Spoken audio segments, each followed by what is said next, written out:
ካብ መብጻሕ አዲስ አበባ ዝተመልሰ ጀነራል ታደሰ ወረደ ኣብ ህዝብ ተፈጢሩ ዘሎ ራዕዲ ክረጋጋዕ ከም ዝግባእ ጠቁሙሎ ብደገ ተደፊና ኾነ ኣብ ውሽጥና ኣብ ዘሎ ኩነታት ዝግበር ኩናት የለን ዝብለ ጀነራል ታደሰ ወረደ መንግስት ፌደራል ናብ ትግራይ ነተጋጢም ዘሎ ጸገም ንምፍታሕ ኢሉ ከም ዘያአቱ ገሊጹ ተጸገም ብፖለቲካ ምፍትሕ ልባት ክረክብ ምዃኑ እንተመላኽት መዘጋጢም ዘሎ ኩነታት ስዒቡ ኣሳዳድን ተሰዳድን ዝብል ኩነታት ከይፍጠር ስጋት ከም ዘሎ ሓቢሩሎ እዚ ድማ ጌጋ ምዃኑ ኣብ ናይ ግዜኦም حلافነት ዘሎ አካላት ተረጋግዖም ስርሖም ክሰርሑ ይግባእ ኢሉ ምክትል ፕሬዝዳንት ግዜኦም ምሕዳር ትግራይ ሓላፍ ካቢኔ ሴክሬታሪ ሰላም ጸጥታን ሌተናል ጀነራል ታደሰ ወረደ ኣብ እዋናዊ ኩነታት ኣድሂቡ በዚ ሰዓት መግለጽ ዝህብ ዘሎ እንትኸውን ዓበይቲ ነጥብታት ሆናል ኢሉ እዩ ግዜኦም ምሕዳር ሰጣይሸ በመሰረት ውዕል ፕሪቶሪያ ምዃኑን ኣብ ውሽጥ ህወሓት ዝተፈጠረ መክፋል ጸገማት ግዜኦም ምሕዳር መንግስት ኮይኑ ንኽጽል እንቅፋት ኮይኑሎ ነቲ ጸገም ንምፍታሕ መንግስት ስርሑ ንኽጽል ብዙሓት ጻዕርታት ተገይሩ ዋላ እኳ እንተነበረ ኩሉ ክሰምር ከም ዘይካለን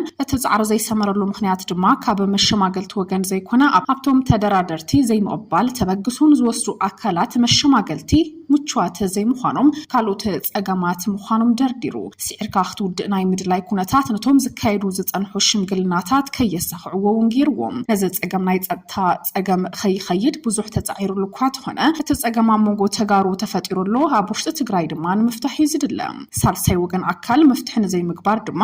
ተፈቲኑ እዩ ግን ድማ ይሰመረን ክብል ኣፍሊጡ ዘሎ በተወሳኺ እውን ብደገ ተደፊና ኾነ ኣብ ውሽጥና ኣብ ዘሎ ኩነታት ዝግበር ኩናት የለን ዝብለ ጀነራል ታደሰ ወረደ ፖለቲካዊ ጸገም ትግራይን ምፍታሕ ተደጋጋሚ ዝግበሩ ዝነበሩ ናይ ልዝብ መድረኻት ብናይ ተደራደርቲ ኣባላት ዕንቅፋት ከይተፈትሐ መጽኡ እዩ ጀነራል ታደሰ ወረደ ሓደን ካልእ ብምስዓር ነቲ ጸገም ንምፍታሕ ዝኸዱ መንገዲ ናብ ጎንፂ ከይዓብና ሰርሐ ከም ዝመጸን ትገልጽ ነቲ ጸገም ብዓቕሚ ተጋሩ ኣብ ውሽጢ ትግራይን ምፍታሕ ዝተገብረ ስራሕ ከይተዓወተ እውን ጸኒሑ ነቲ ሕዚ ተፈጢሩ ዘሎ ኩነታት ስዒቡ ዝተፈላለዩ ትንታነታት ይለዓሉ ህዝቢ ከይረጋጋዕ ድማ ግደ ዘለዎም መግለጽታት ይወሃቡ ከም ዘለውን አንፊቱ ብደገ ተደፊና ኾነ ኣብ ውሽጥና ብዘሎ ኩነታት ዝግበር ኩናት የለን ይልሎ ጀነራል ታደሰ ወረደ መንግስት ፌደራል ናብ ትግራይ ነተጋጢሙ ዘሎ ጸገም መፍትሕ ኢሉ ከም ዘያአቱ እንተብርህ እቲ ጸገም ብፖለቲካዊ መፍትሕ እልባት ክረክብ ምዃኑ የመላኺቱ ብፍላይ መስተጋጢሙ ዘሎ ኩነታት ስዒቡ ኣሳዳድን ተሰዳድን ዝብል ኩነታት ከይፍጠር ስጋት ኣለኒ ዝብለ ጀነራል ታደሰ ወረደ እዞም ዘለው ስጋታት ድማ ጌጋ እዮም ክብሉ ከነጽር ፈቲኑ ዘሎ